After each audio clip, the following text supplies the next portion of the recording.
Time to lace up your running shoes. Today, we're talking about the world's biggest running club. Hi there, everyone. It's Jeff, and this is Plain English, episode number 819. Here at Plain English, we help you upgrade your English skills with stories about current events and trending topics. When you listen here, you'll learn to think in English, and you'll also get exposure to new words and new ways of expressing ideas. Each episode has a story, and today's story is about something called Parkrun. It's a free running club with thousands of locations in over 20 countries. Maybe even in your country, who knows? On today's story, you'll learn about this running club that has 10 million participants. This is episode number 819, so the full episode is at plainenglish.com/819. That includes the transcript, built-in translations, exercises, and more. plainenglish.com/819.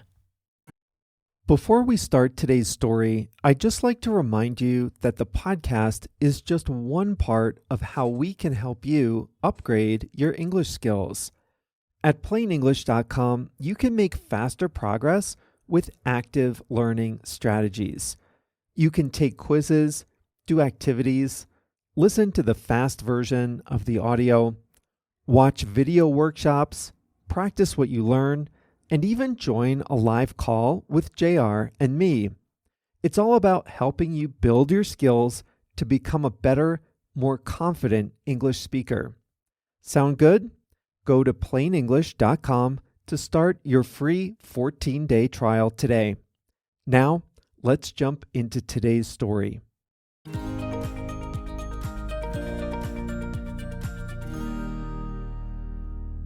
Time to lace up your running shoes. And no, you don't need the fancy new $500 shoes that improve your marathon time. Any pair of comfortable shoes will do for a park run. Parkrun, in case you haven't heard, is the world's largest running club. It started in 2004 at Bushy Park in London, with just 13 runners. The idea wasn't to create anything big. The founders just wanted to create a free, friendly event for people who wanted to run together. They decided to hold a free 5-kilometer run every Saturday morning. The idea caught on, and today, more than 20 years later, over 10 million people have participated in park runs around the world. The name Parkrun is stylized as just one word. Here's what happens at a park run. Before your first run, you register on the website and get a barcode. You print the barcode out and take it with you to your first event. You can find a run on the website. They're in about 23 countries. Just show up a few minutes before the starting time, usually 8 o'clock or 9 o'clock a.m. An organizer gives a short safety briefing and, at the appointed time, shouts "Go." Then everyone starts running, jogging, walking, or pushing a stroller. It's timed, but it's not a race. Dogs are welcome if they're kept on leashes. When you get to the finish line, a volunteer gives you a token representing your place in line. Another scans your barcode to mark your time. Your participation and time are recorded on Parkrun's website. You can see a log of your parkrun activity anytime. For many people, it's a weekly opportunity to get outside, stay fit, and socialize with friends and neighbors. But others like to have some more fun with it. Some runners try to visit as many park runs as they can. If there are multiple runs near their home, they'll hit them all. When they travel, they'll find a park run, or they'll even travel just to see interesting ones. There are even park run challenges. The Alphabet Challenge is for people who do a park run starting with every letter of the alphabet, except X. There isn't one. The Cowl Club is for people who have been to 100 different runs. That's named after the first person to complete park runs in 100 different locations. And then there's the pilgrimage. Many park runners dream of visiting Bushy Park in London, where it all began. The original is still the biggest. Thousands of people come out to run at Bushy Park. And on any given Saturday, the crowd will include experienced park runners from other parts of the UK and the world who make a pilgrimage to where the movement started. Parkrun is free and staffed entirely by volunteers. The volunteers mark the route with cones or signs to make sure it's safe and easy to follow. They keep time and scan runners' barcodes as they finish. Others cheer people on, direct participants along the course, and are ready to help with any problems or minor injuries. It's a simple system. No professionals, no entry fees, just neighbors helping neighbors get moving on a Saturday morning. The simplicity is Parkrun's recipe for success. Its motto is a run, not a race. While some people track their times, most people go for the fun and friendship. It's non-competitive and open to people of all ages and abilities.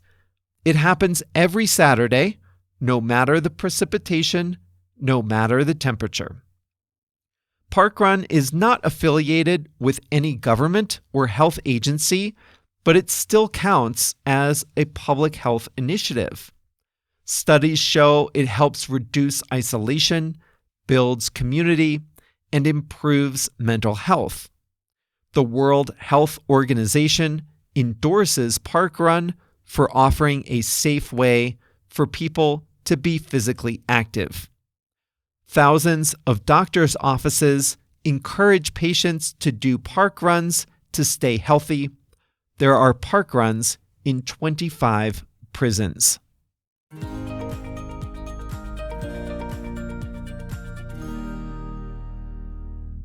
Parkrun is most popular in the UK, Australia, South Africa, and Ireland. It's also found across mainland Europe and is growing in popularity in Asia and other parts of Africa. There are some in Canada and only about 60 or 70 in the entire United States. I have a theory on that. There's one in all of New York City, home to 8 million people. There are only 4 in California, home to 40 million.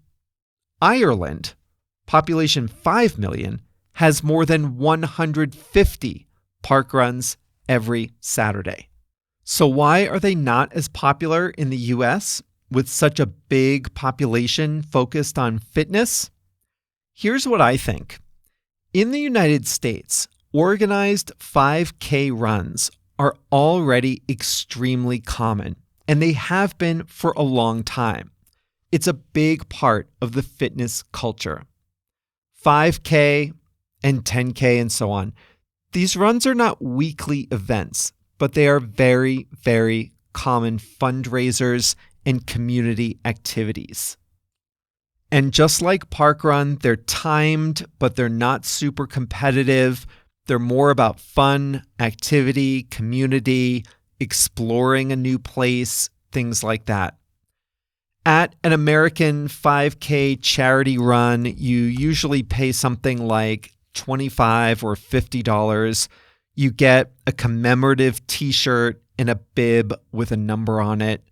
The roads are closed. There's music playing. There's food at the finish line. Volunteers hand out water and cheer people on. Police are there to direct traffic. And your entry fee goes primarily to benefit the charity or community organization. So you do pay, but it's to support a good cause, and the atmosphere is a lot of fun. So these are not as regular as park runs. They're not every week, but they are common. Most people, in big cities at least, would be able to find at least one run within an hour's drive, almost every week of the year. So this sort of thing is already a big part of American culture, so that's my guess on why Parkrun has not caught on in the US. I used to do 5K races all the time as a kid. I probably did one every couple of months when I was in school, in high school. Our town had one on Thanksgiving Day, I think it was. It was a holiday. It was always cold, but you warm up quickly. There was another one that was about 7 miles, so a little over 10K, that circled a lake in Connecticut where I grew up. I ran that one every year for a few years. Now, it's been a while since I've done one. I ran 3 marathons years ago, but I stopped outdoor running after my last marathon. Maybe I'll try one soon, who knows? 5K is a good distance. You don't have to be a serious runner to do 5K. All right, that's all for today's Plain English. This was episode number 819. So you can find the full episode at plainenglish.com/819. That includes a quiz, some practice exercises, and the chance to write about what you heard and get a personal reply from me. That's all at plainenglish.com/819. Next week, we've got 2 episodes from the Plain English archives, and then we'll be back to kick off December with 2 brand new topics. I can't wait.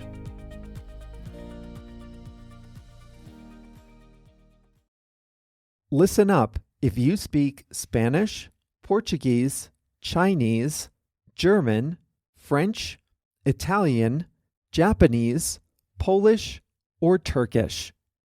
One of the most frustrating things about listening and reading in a second language is being confused by unfamiliar words or phrases. When you listen to Plain English, or when you read the transcript, you probably encounter some words you don't know. When that happens, you have a few options. You can stop the audio, go look up the definition, then return to the episode, find your place, and press play again, but that's exhausting. Or you can just skip it and be confused. That's no fun either. But what if you could see the translation of the word into your language instantly without having to stop the audio, without having to look anything up? Well, you can at plainenglish.com. For each episode, we translate about 100 words and phrases from English to 9 languages: Spanish, Portuguese, Chinese, German, French, Italian, Japanese, Polish, and Turkish. And we highlight those words in blue. All you have to do is hover your mouse over the highlighted word, and you'll see the translation instantly. It works great on mobile too. It really makes listening a lot more satisfying, and it's a great way to expand your vocabulary in English. The best way to see these translations is to sign up for a free 14-day trial at plainenglish.com. During your trial, you can read as many transcripts as you like, all with the translations into your language. So sign up for your free trial today at plainenglish.com.